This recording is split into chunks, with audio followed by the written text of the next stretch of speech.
Welcome to Let's Talk Writing with Kirsten and Edwina, coming to you from Madangi country in Babinda, Far North Queensland, Australia. This episode we're talking about editing and self-editing. So Kirsten, is writing really rewriting? Yes, it is. All writing is rewriting, trust me. And it is actually really useful to do that. But I would say make sure you don't write and edit on the same day or in the same session, because that really will slow you down. And I can tell you from experience, because I used to do this for years, write something and go, all right, let me just edit that. And you just keep polishing the same paragraph, the same scene, the same chapter, and that might not even make it into the final version of your book. So save yourself the trouble and keep writing. Write a first draft, write it quickly, keep moving forward. And then, and I think I said it at another point, the advice actually comes from Stephen King in his memoir, which is On Writing. It's one of those books that every writer should read at least once in their lives. It's got a great bit on craft at the end. Yes. And so he says you write the first draft with the doors firmly closed. You write it simply for yourself. And I like to think of it, you write the first draft as you're telling the story to yourself with all that detail, and then I got up and made myself a cup of tea, and 5 steps before you actually get to the plot point that really should be in the book.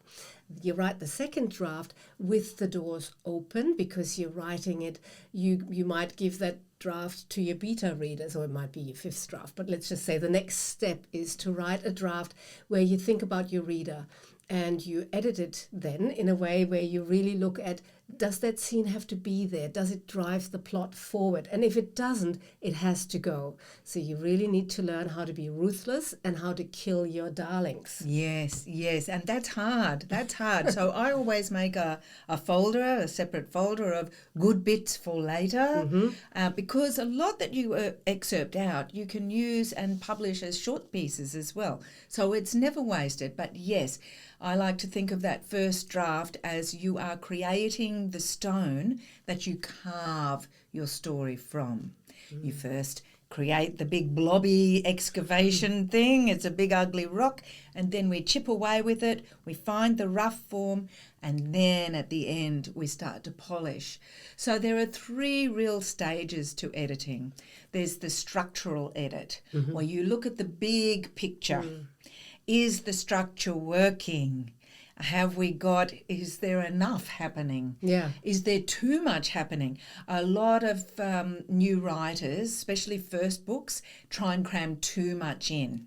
They've got all of their passions, all of their interests in. They've got refugees and, homelessness and this and a whole handful of topics where really it may be best to focus really tightly in on one. So just looking that you have a narrow enough scope. Structural edit, we're also looking at things like characters. Are there too many? Would you be best to conglomerate those 5 best friends that your protagonist has and making maybe 2 friends? Which is what you made me do with my book. Yes. Because a lot of names are confusing for people. Anyone who's tried to read Lord of the Rings, you'll know. All of those names and very similar names, it's very confusing. But also, is your character somebody we want to hang around with? And especially in memoir, we're looking at you as that character. And that is where Edwina was very helpful in telling me you are actually being too harsh on yourself. So I went with the assumption, a character that is engaging to the reader needs to be a flawed character, because we don't actually want to follow the perfect character, because we don't identify with the perfect person, because we're all flawed. So I overdid it to my own detriment. So this is where Edwina came in handy with the structural, and I said, real jumpy German she comes across as in the book. Got to cut back the anger a little bit and put in these nice scenes too. Yes, we want the anger, and it's justified to have it there, but we also want the sweet moments and the sweetness. And so that is just, at the structural edit side also you can look at that. So don't go line editing yet. So line editing is when you really go with a fine tooth comb, line through line, and you pick up words that are overused. For example, I have a forever knotted stomach, so don't. I use the word thrilling a lot. No. But yes, and so line editing is really looking at the sentence. Yes. So you're looking at how those sentences are working. I've been very lucky. Kirsten's writing is really actually very clear. So most of the time it was just picking up on word repetition, but we're also looking for idea repetition. Yes. Scene repetition, where this is another common error of new writers, where you'll show us a wonderful scene where we have a great moment of emotional impact, but then you'll go and have the person talking about it and just telling what happened exactly as it happened to somebody else. No, unless they are giving a very skewed version of those events to somebody else, which makes it interesting, then that has to go. So the greatest tool that I know for looking at a structural edit on your own, so once you've written your first draft, I would go through and just tidy it up, look at all the typos, have a read through. It's also a really good idea to have a good break between it. Yes. So at least a few weeks where you go off and refill your writing tank or write some other new project, or You can't see the mistakes anymore. you can't see the mistakes anymore. Then I would also print it out. I know, sorry trees, but just reuse the paper and put it in the recycling bin when you're done. Because you can see it much better when Yes. it's not on the screen. And then you can go through and you just go through with a highlighter and you might squiggly bits like, oh, I'm not sure that bit's working, or stars on the bits you really like.